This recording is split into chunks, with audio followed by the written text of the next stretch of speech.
E aí, pessoal? Bora mergulhar em algumas ideias que são, assim, fundamentais para a gente entender nosso mundo digital. Para quem está estudando isso agora, essa vai ser uma ótima revisão para conectar todos os pontos.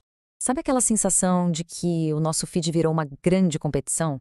Pois é, isso não é impressão sua não. Nossos espaços online se transformaram num palco. E a teoria social tem umas ferramentas incríveis para a gente entender direitinho por que isso acontece.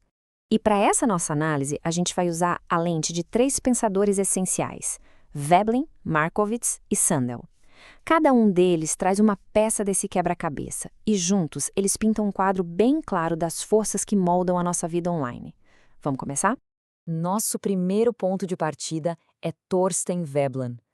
Pode parecer meio estranho, né? Começar com um sociólogo lá do século XIX, mas vocês vão ver como a análise que ele fez da elite daquela época parece que foi escrita ontem, pensando no nosso Instagram.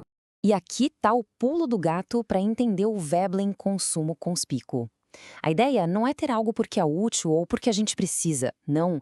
A questão toda é usar bens e serviços para mostrar status.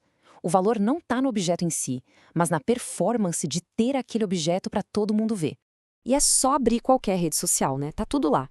As viagens de luxo, os jantares em lugares super exclusivos, as roupas de grife, até o tal do lazer conspícuo, que é basicamente exibir que se tem tempo livre. O feed vira essa grande vitrine de status. E a emulação, ou seja, essa vontade de copiar esses estilos de vida, vira o grande motor do engajamento.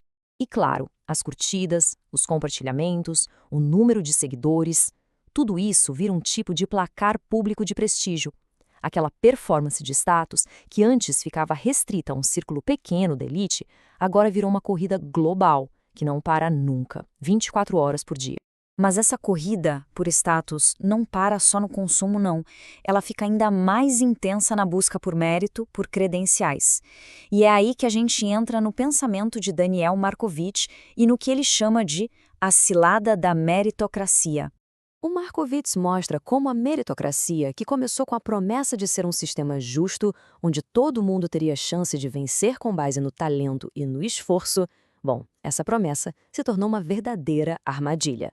Uma cilada que prende todo mundo, tanto os vencedores, que vivem exaustos para se manter no topo, quanto os perdedores, que acabam se sentindo totalmente excluídos. E nas redes sociais, essa cilada é escancarada.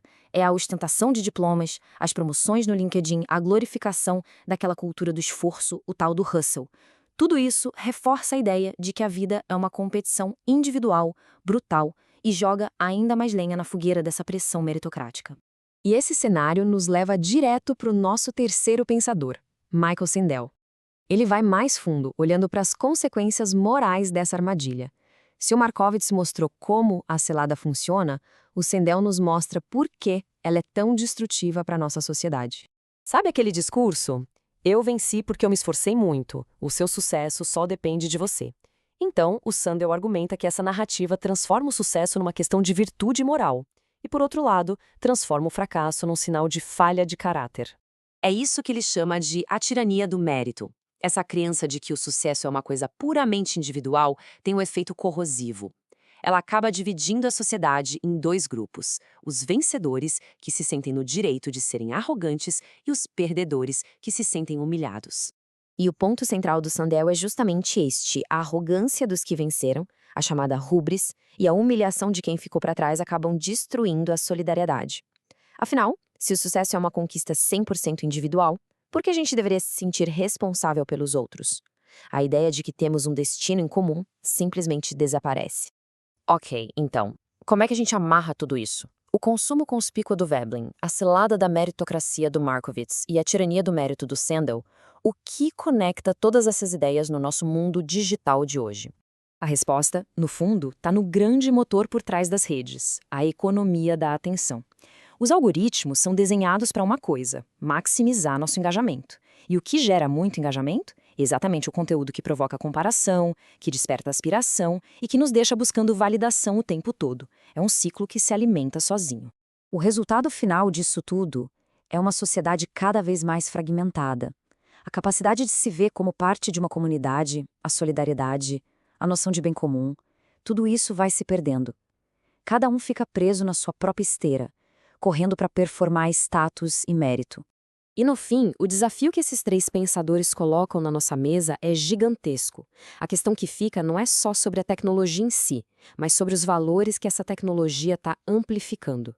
Como é que a gente pode começar a construir espaços digitais que nos conectem de verdade, em vez de só nos colocar uns contra os outros? Fica aí a reflexão.